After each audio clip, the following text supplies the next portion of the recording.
Hi மக்களே, படிச்சதுல பிடிச்சது அப்படிங்கிற தலைப்புல நான் நிறைய போஸ்ட் போட்டிருக்கேன். பட் இப்போ பார்த்ததுல பிடிச்சது அப்படின்னு ஒரு புது முயற்சி. வேற ஒண்ணும் இல்லைங்க, ஆல் அபவுட் மூவிஸ். என்னோட பாயிண்ட் ஆஃப் வியூல எனக்கு பிடிச்ச மூவிஸ் நான் உங்களோட ஷேர் பண்ணுவேன். அவ்வளோதாங்க. This is not purely like movie review அப்படிலாம் கிடையாது. ஜஸ்ட் எனக்கு தெரிஞ்சதை எனக்கு பிடிச்சதை நான் ஷேர் பண்ணுவேன். அவ்வளவுதான். ஏமா உனக்கு இந்த வேலையெல்லாம் அப்படின்னு யோசிக்கிறீங்களா? Same thought. நானும் அப்படிதான் யோசிச்சேன். பட் இந்த ஸ்பார்க் எப்படின்னா எல்லாம் ஏகேனாலதான். I am a big fan of AK. So Good Bad Ugly பார்த்ததுல இருந்து I want to say or talk about it. அவ்வளவுதான். ஓகே, அப்ப பார்த்ததுல பிடிச்சதோட ஃபர்ஸ்ட் ரிவ்யூ நம்ம ஏகே நடிச்ச குட் பேட் அக்லி தாங்க. மக்களே, படம் வேற லெவலுங்க.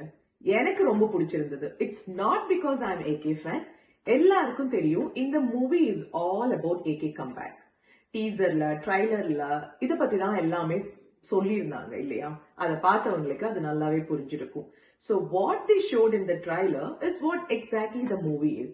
ஏகே ஃபேன்ஸுக்கு இது ஒரு பெரிய ட்ரீட் தான். ஜெனரல் ஆடியன்ஸுக்கு இது கனெக்ட் ஆகுறது கொஞ்சம் கஷ்டம் தான். மூவில இந்த ஸ்டோரி தேடுவாங்கல்ல, அவங்களுக்கும் இது கனெக்ட் ஆகாது. அஜித்தை தேடி போறவங்களுக்கு it is a big treat. Adhik Ravichandran அஜித்தோட ஒரு பெரிய ஃபேனா இருந்திருக்கணும். இல்லாட்டினா இப்படி ஒரு மூவி பண்றது ரொம்ப கஷ்டம் தான். Because it's purely for Ajith.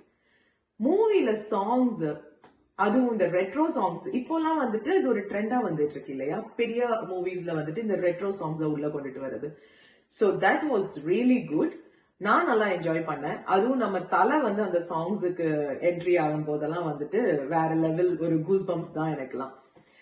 இன்னொன்னு என்னன்னா, மூவில என்னதாங்க இல்ல, ஒரு மூவி வந்து ஒரு என்டர்டைன்மெண்ட் பண்றது ஒரு விஷயம் தான். ஒரு என்டர்டைன்மெண்ட்காக தான் நம்ம மூவி போறோம். சோ நீங்க வந்து குட் பேட் அக்லி போனீங்கன்னா நீங்க வந்து ஏமாந்து போக மாட்டீங்க. பாட்டு இருக்கு, சூப்பரான பாட்டு இருக்கு, ஃபைட் இருக்கு, ஃபேமிலி ஓரியன்டான சீன்ஸ் இருக்கு, லைக் இமோஷனல் சீன்ஸ் இருக்கு, பில்டப் இருக்கா, பில்டப் நிறையவே இருக்கு, காமெடி இருக்கு. சோ இதுக்கு மேல வேற என்ன வேணும்? மூவி வந்து மாசுங்க. சோ எல்லாத்துலயுமே பிளஸும் மைனஸும் இருக்கிற மாதிரி இந்த மூவில குட் பேட் அக்லில நான் பார்த்த மைனஸ் வந்துட்டு ஒரே ஒரு விஷயம் தாங்க. பேட் வேர்ட்ஸ கொஞ்சம் கம்மி பண்ணியிருந்திருக்கலாம். ஏன்னா இந்தியால எப்படின்னு தெரியல, சென்சர் கட் பண்ணாங்களா அப்படின்னு தெரியல. பட் இங்க ஆஸ்திரேலியால சென்சர் கட் எதுவுமே இல்ல.